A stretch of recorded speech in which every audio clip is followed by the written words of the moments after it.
और अगर तुम अपने घर में सुख शांति चाहते हो तो आज की हमारी कथा सुनकर के जाना।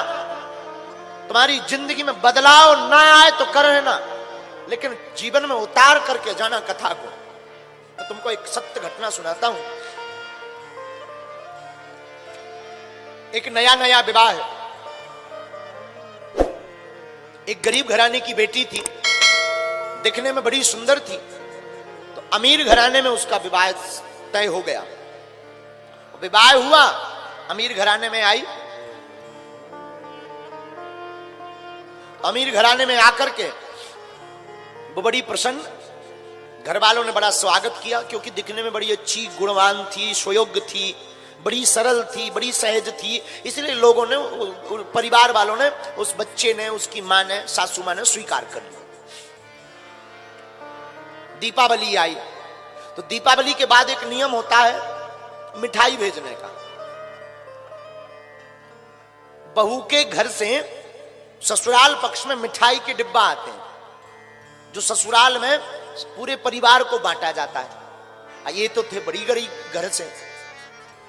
इसने अपनी माँ को फोन लगाया, माँ जी दीपावली आ गई है, अब सासू माँ पूछेगी मिठाई, तो क्या कुछ व्यवस्था बनी क्या? माँ ने कहा, बिटिया तुझे तो पता है उधार उठाकर तेरे पिता ने शादी की है, अभी कर्जा ही 3.5 लाख चढ़ा है, अपने घर पर एक अन्न का दाना नहीं। बेटी फिर भी मैं कुछ व्यवस्था करके कुछ मिठाई भेजती हूं। शाम को माँ ने दोबारा फोन लगाया, बिटिया 1000 रुपया की व्यवस्था हो गई है, मैं तेरे घर पर ना 5 किलो मिठाई भेजती। तो बेटी ने सोचा परिवार इतना बड़ा है, 5 किलो मिठाई अगर आएगी तो मेरी सासू मां ताना सुनाएगी, हंसी उड़ाएगी, देखो कितनी बड़ी ज्यादा मिठाई आ गई है, ना जाने क्या क्या कहेगी। तो उसने मां को फोन दोबारा लगा के कहा, मां एक काम करना, मत भेजना। क्यों? मां इतना बड़ा घर, इतने अमीर लोग, 5 किलो मिठाई आएगी तो ये हंसेंगे, ताना सुनाएंगे, और सासू मां ना जाने क्या क्या कहेगी, मुझे बहुत विचित्र लग रही है मेरी सासू मां, मत भेजना, मैं सब संभाल लूंगा, मैं कह दूंगी पिताजी बीमार हो गए। मां ने कहा, नहीं बेटी सगुन है, सगुन तो भेजना ही चाहिए ना, सगुन नहीं तो टूट जाएगा बेटा, नियम है। अब जो कहना होगा सो सुन लेना बेटा, सुन करके रहना चाहिए, तेरी माँ भी तो है ना वो, तो सुन करके रहना। नहीं माँ मैं नहीं, मैं बेइज्जती मत करवाना, मत भेजना।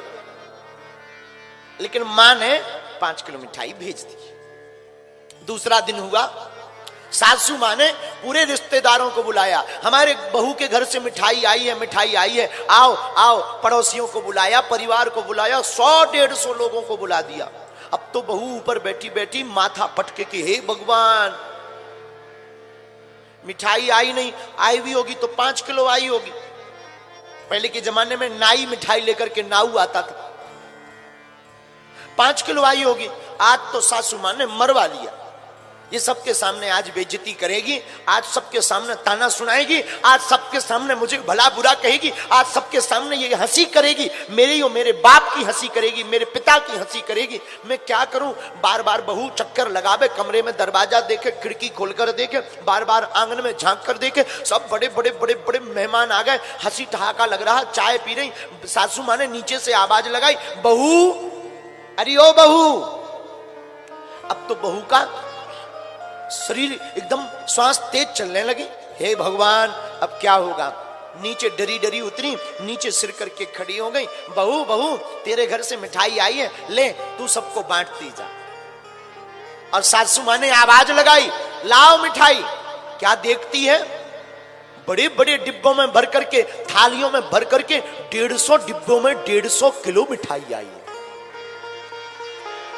बहू तो चौंक गई, उसने मिठाई जल्दी जल्दी बांटी और बोली, मेरी माँ बड़ी झूठी है, मेरी माँ तो फोन पे कह रही थी 1000 रुपया है, केवल 5 किलो मिठाई का रुपया है, और मेरी माँ कितनी झूठी है, इतनी मिठाई भेज दी, लगता है उधार भेजी होगी। भागी भागी जल्दी गई कि मैं माँ को पूछूं, फोन लगाया, माँ जी तुम बड़ी झूठी हो, तुम तो कह रही थी 5 किलो मिठाई है, इतनी सारी मिठाई जो दे दी। तो माँ कहती, बेटा मैंने तो 5 किलो ही भेजी, मेरे पे तो रुपया भी नहीं है, और 5 किलो के ही रुपया है, वो भी उधार उठा करके बेटा दिए, और तेरे पिताजी से भी ले पूछ ले। पिता ने भी कहा, बेटा मैंने तो 5 किलो मिठाई भेजी। नाऊ काका भी पूछा, उसने भी कहा 5 किलो ही मिठाई दी। अब बहू चौंक गई कि ये मिठाई आई कहां से, घर से जब 5 किलो आई, शाम हो गई, बहू ने सासू माँ को प्रणाम किया, माँ जी क्षमा करना, हमें हमारे घर से तो 5 किलो ही मिठाई आई थी, फिर इतनी मिठाई कहां से आई? तो बहू की बात सुनकर के सासू माँ ने हाथ पकड़ के ऊपर उठाया, बोले बिटिया तेरी एक वो माँ है, उसने 5 किलो दी, एक मैं भी तो तेरी माँ हूं, तेरी इस माँ ने 95 किलो अगर मिला दी तो इसमें बुराई क्या है बिटिया? भभकती हुई दोनों गले से लग गई। अब बताओ क्या इस घर में कभी लड़ाई होगी? बताओ क्या इस घर में कभी कलेश होगा? बताओ क्या इस घर में कभी महाभारत होगी? बोलो, क्या इस घर में कभी 2 चूल्हे जलेंगे? क्या बताओ इस घर में कभी द्वंद होगा? बताओ क्या इस घर में कभी संपत्ति के नाम पर कलेश होगा? कभी नहीं होगा। हमारी बहू चाहती है कि जो सासू माँ मिले वो माँ बनकर के रहे, पर खुद बेटी बनकर नहीं रहना चाहती। पर जो सासू माँ है वो चाहती जो बहू मिले वो बेटी जैसी होवे, पर खुद माँ बनकर के नहीं रहना चाहती। अगर ये दोनों सुधर जाए ना तो आज हर घर की महाभारत बंद हो जाए।